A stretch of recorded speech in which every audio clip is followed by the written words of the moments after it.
We go to discuss about fuels.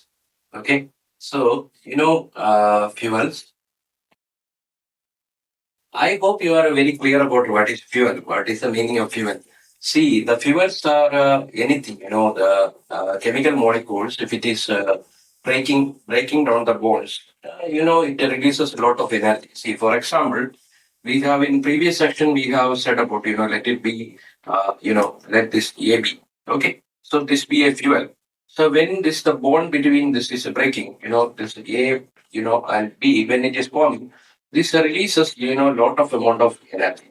So this energy is sufficient to release break down further molecules of A and B, so that this will be A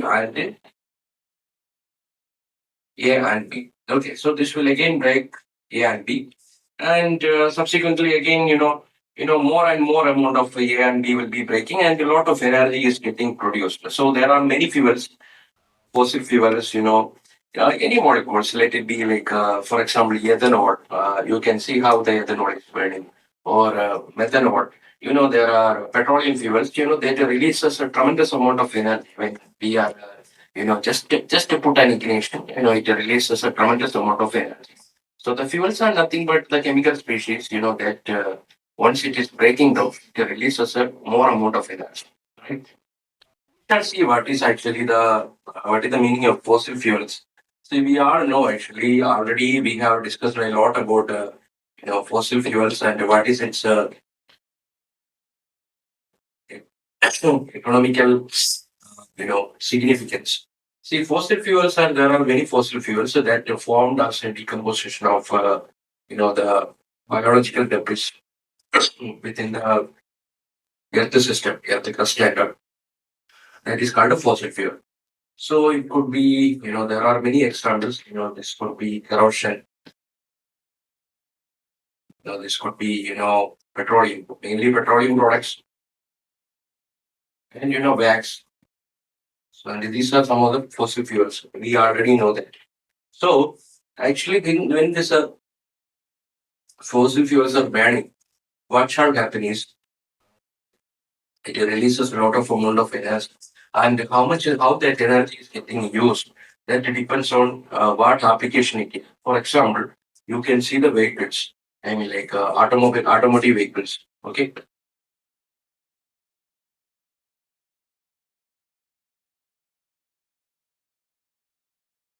so in automotive vehicles, what should happen is actually I mean, in the this fossil fuel, see, it produces a lot of amount of heat burning, and it releases a lot of amount of gases. I mean, what gases it will releases. So when these gases are releasing into the engine, I mean the turbines, what will what will happen is, and this turbine, it will rotate. You can see, as you can see in the figure, the turbine, it will rotate, and the vehicles will be moving. Another one is nuclear, or like generally you can say thermal power stations, not the nuclear. Better one is the thermal power stations. See, thermal power stations, what will happen is, in thermal power stations, usually, see, you will be heating. So the water, like the water, it get it get evaporated to form, gas, water vapor. So this water vapor, as you can see in the thermal power stations, it pass through the turbines, and the turbines start be rotating. It produces a tremendous amount of energy, and this energy we can convert. You can convert it into electricity. And the next one, next good example is, you can say that is our cooking gas. Cooking gas is also nothing but it is coming from petroleum products only. Mostly it comes from petroleum products. Okay, and this cooking gas, what is the thing about cooking gas is, you have to, it when it is when we are burning, you can see, it releases good amount of heat and light, tremendous amount of energy, and the same energy we will convert it into. productive purposes, purposeful in a purposeful direction. Okay, fine. Yeah. Now we have said about there are many fossil fuels, right? And depends on the situations, we will be using different fossil fuels. We cannot use the corrosion. And at the same time, we cannot. One of the very good fuel is hydrogen, which is known as the fuel of future. It is actually future fuel. We cannot use the hydrogen fuel for our cooking purposes. If that is the case, the whole house will be blasted away. So, what make a good fuel? What are the qualities of a good fuel? Let's analyze some of the qualities of a good fuel. See, first one is, it should be qualities. One of the qualities, it should be non-polluting. What is the meaning of non-polluting? See, non-polluting means, like many fossil fuels. See, let it be CH4. If it is it is a very good fuel. CH4 is a very good fuel. But when it is burning, it gives carbon dioxide and water. Okay. So this carbon dioxide is one of the prime reason for global warming, and it causes a lot of pollution also. Now, there are some other fuels, say, let it be methane and any fossil fuel, let it be petrol, okay, and, let it be diesel, okay. All the fossil fuel, it releases carbon dioxide and, water, okay. And, now in a few months back, or you can say a few years back, this petrol, it was enriched with the sulfur. The problem with this kind of sulfur enrichment is sulfur will oxidize us to form SO2 or SO3. Okay, SO2 or SO3, which in turn will combine with atmospheric to form when the raining is happening, which in turn will combine to form, sulfuric acid, right? And yeah, so a good fuel, it should not be polluting. And another quality is actually a fuel.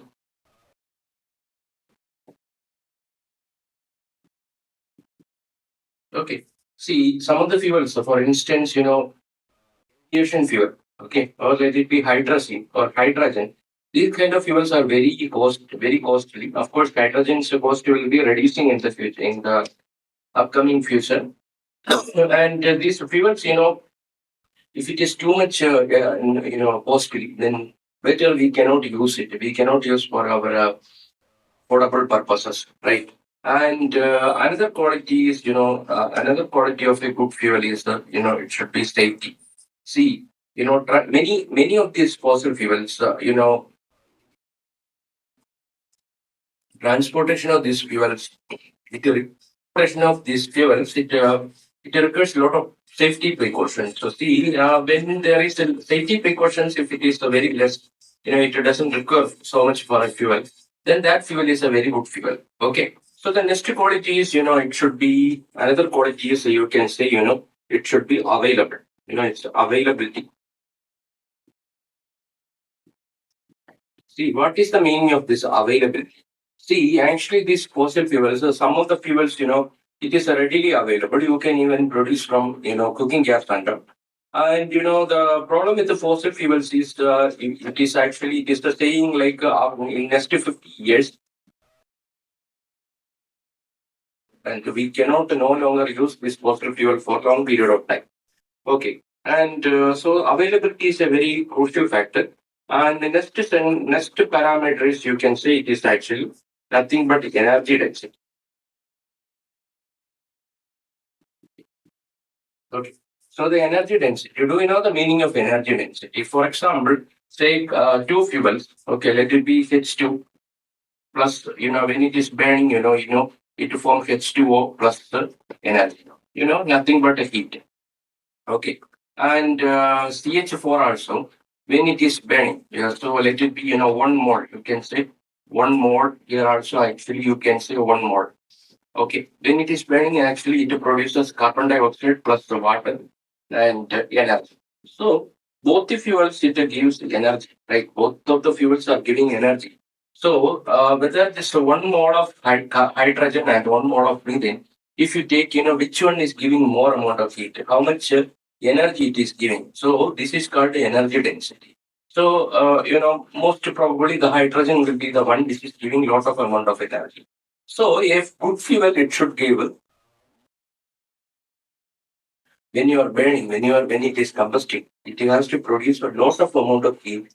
Then that fuel that makes that fuel, it's a very good fuel.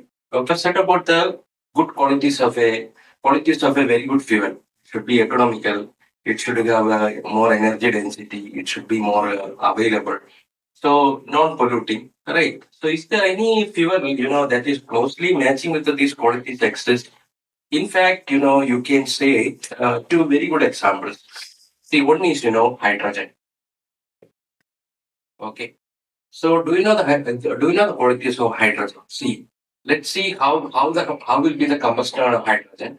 Hydrogen. If it is combusting with the oxygen, this is going to produce H2O, provided it is in the gaseous state. Okay. So, the product of hydrogen combustion, that is nothing but a water. So it produces water vapor, which is non-polluting. So this does not water vapor does not cause pollution as like carbon dioxide or carbon monoxide or nitrogen oxide or sulfur dioxide. So the quality of being a very good, you know, non-polluting is meeting here. Now, next thing is how is the energy density? You can see how the hydrogen is, reacting. Much of energy density, even with a very less amount of hydrogen, can have a very explosive energy density is there. So the energy density of hydrogen, it is very, very, very high. Okay, now about its economical thing. Okay, actually, this hydrogen and another fuel that is nothing but ethanol, we call it as the fuel of future. Okay, because a lot of reasons are there. For if I consider the hydrogen, from where I do you know from where actually hydrogen is being produced? When you pass electricity through water, so it actually produces 2H2 plus water. Okay, so this is actually the case. 2H2 plus O2, so it produces hydrogen gas. So this it comes from in renewable energy source because the water is plenty. You just have to go to the ocean. So lot of hydrogen you can produce through electrolysis or photocatalysis. Different methods are there. Okay, nowadays hydrogen oxygen fuel cells and its research is in very very fast way it is happening. About its energy density, economical characteristics. See now, as of now, hydrogen is not much economical. It is still costly, but the research is highly undergoing. It's very much happening in the contemporary society for efficient production of hydrogen. Okay, wow. So where the hydrogen is mostly using, it is actually it's uses in at present. It is actually in.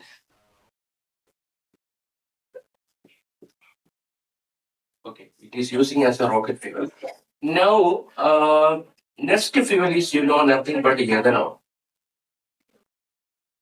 C2H5OH.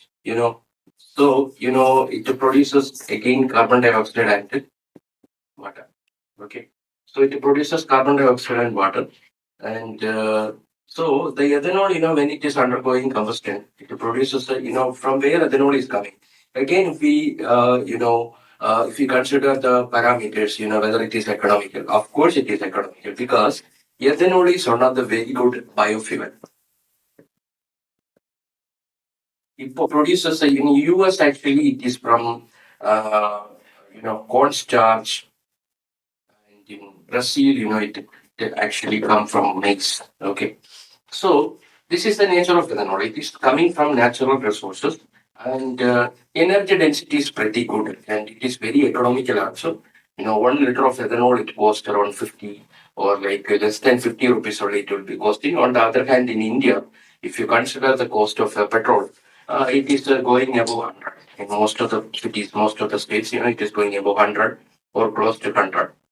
Now you can understand. And the energy density compared with the any other fossil fuel energy density is high because see here actually only two C2H5OH.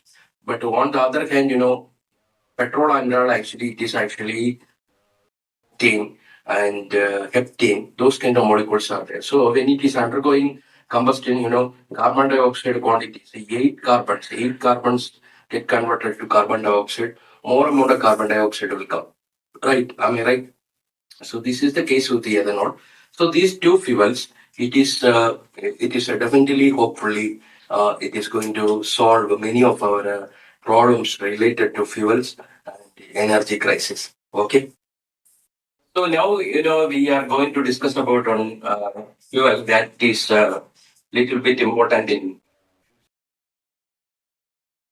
nuclear fuels. Nuclear fuels. Okay. See the nuclear fuels.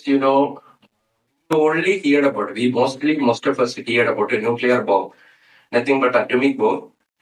Something that was occurred in Hiroshima and Nagasaki by the US Army forces.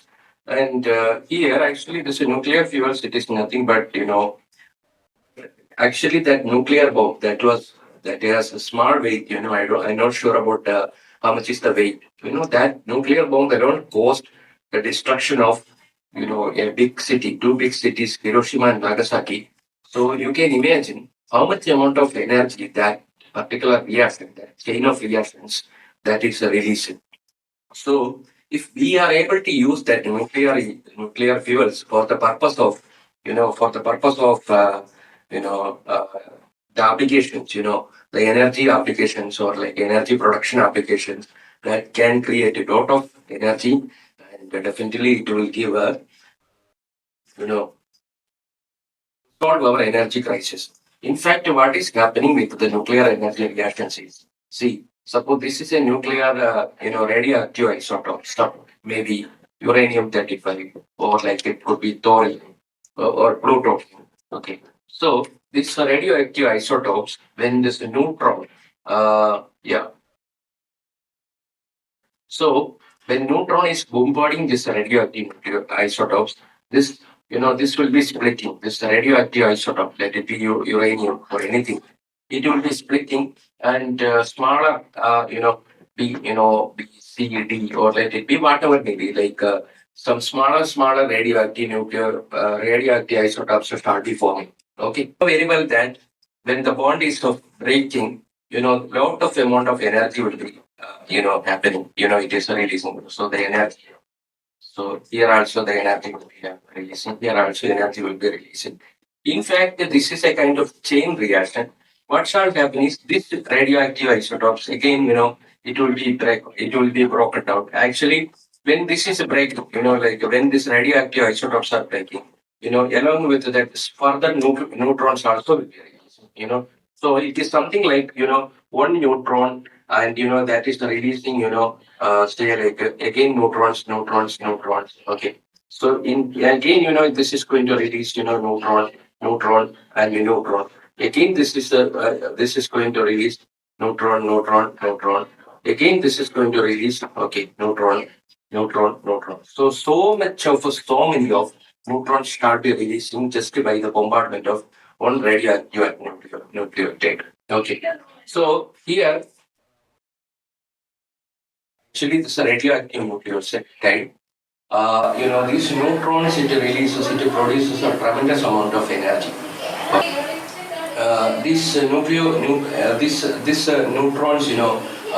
it releases a lot of amount of energy. Actually, the same energy, this nuclear energy, this is using for the boiling of water. So the water it is going to boil and it forms H2O, H2O gas, water vapor. So this water vapor, that passes through turbines, nothing but turbines. Okay, and it produces a tremendous amount of energy.